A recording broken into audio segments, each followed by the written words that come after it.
If you get behind the wheel of an old Camaro, it's like a time machine. Feel the engine roar. Feel the freedom of driving American iron. It's a piece of our heritage. This is the first Chevrolet Camaro. This car matters because it sparked the largest rivalry to ever come out of Detroit. The Chevrolet Camaro versus the Ford Mustang. And my son and I got to tell the story. It's lived 50 years of an amazing life, a crazy life. I mean, not many humans can even say that they've had a crazier life in this car. It was a pilot prototype. It's one of 52, and this car is without a doubt the first of the first. It's the real deal. My son found it. Wasn't even old enough to have a driver's license yet. I was browsing one day after school on a message board and came across a thread on the very first Camaro. The guy was curious to what he had. My dad jumped in his truck and drove down there. There were so many nuances to the vehicle that I had never seen before that I was convinced that it probably was the very first car that was ever built.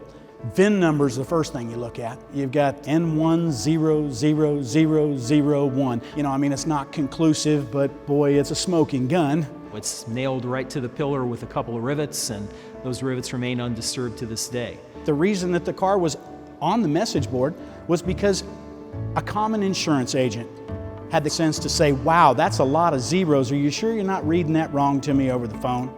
We took a chance on it and brought it home, and Logan began his research. The first thing we did was reach out to the General Motors Heritage Center. They supplied us with everything that they had on the original Camaros that were built. In exchange for being allowed to use this photography, Logan agreed to document all 52 of the pilot prototypes. My son and I embarked on a 3-year journey. There's a grand total of 5 people that dedicated well over 8,000 hours into this research. And we were able to conclusively prove that 10 of those cars still exist. We're trying to track down the original owners to track down the story. We would send personal letters, we would send pictures of ourselves, we would send stories. After knocking on enough doors, we finally found the right people that actually knew what we were talking about and remembered. After all of that, we started piecing everything together, and that was where the story began. The automotive landscape at the time the Camaro was being developed was very challenging and diverse. And General Motors adequately anticipated that this youth market that came out of the World War II baby boom were going to need a car that would help people get from where they were to where they wanted to be in style. This is the year of individual expression, of todayness, and this is the year of the Camaro. The Chevrolet people, they were looking for a General Motors version of the Mustang. This really scratched the itch that was waiting for lots of consumers. And boy, they bought these cars like crazy. And if you were driving a Camaro, you were someone that was sophisticated. You were driving something that was futuristic, built by computers. It was an everyman's premium luxury GT right out of the bag. This car was actually built before the name was picked. They didn't have emblems. There were many names that were contemplated for what became the Camaro.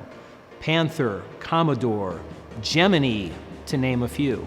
In June 1966, Pete Estes had a satellite conference in which he picked the name Camaro. It meant comrade or pal. The PR was really no PR. General Motors took excellent advantage of the chattering class within the media. They put some teaser photography out in Life magazine, Popular Mechanics, that showed just an image of the front end of the car. By telling nothing, there was so much pent-up interest from the press. When the car came out, they had record sales in the showrooms. They could not build the cars fast enough. We've been through 6 different generations of the Chevrolet Camaro. It's iconic. The car does follow the true and tested Mustang theorem, which is a long hood, short rear on it. The car has swept flanks, angular approaches. It looks like it's running at speed when it's sitting still. All of these were revolutionary in 1967, but since then have become signatures in the Camaro legacy moving forward. The transmission is a 3-speed on the column. We're talking about a 6-cylinder, it's an inline 6, 230 cubic inches. It's a workhorse. The car's Granada gold. General Motors pilots that they thought were going to truly be successful, the first ones were always gold. The automotive version of the rabbit's foot, if you will, and the car wears it well. The car drifted through a number of successive owners, ending up with a race car builder. The race car builder thought it deserved something better than a 6-cylinder under the hood. So on went the big block engine, a high-performance drivetrain. One thing he did, though, is he kept all the original parts. It was a popular car, raced for multiple years in the NHRA. The car had been raced hard and just parked outside and used as a toy. Mr. Lawson, who is akin to Sherlock Holmes, managed to locate this race car builder, and he made a deal with the man, and all the original prototype parts were reunited with the car, which is a huge feat for a car like this. Working with my dad that close was really cool. Just thinking about it, I know how special it is, even at 18. They're memories that can't be exchanged or forgotten.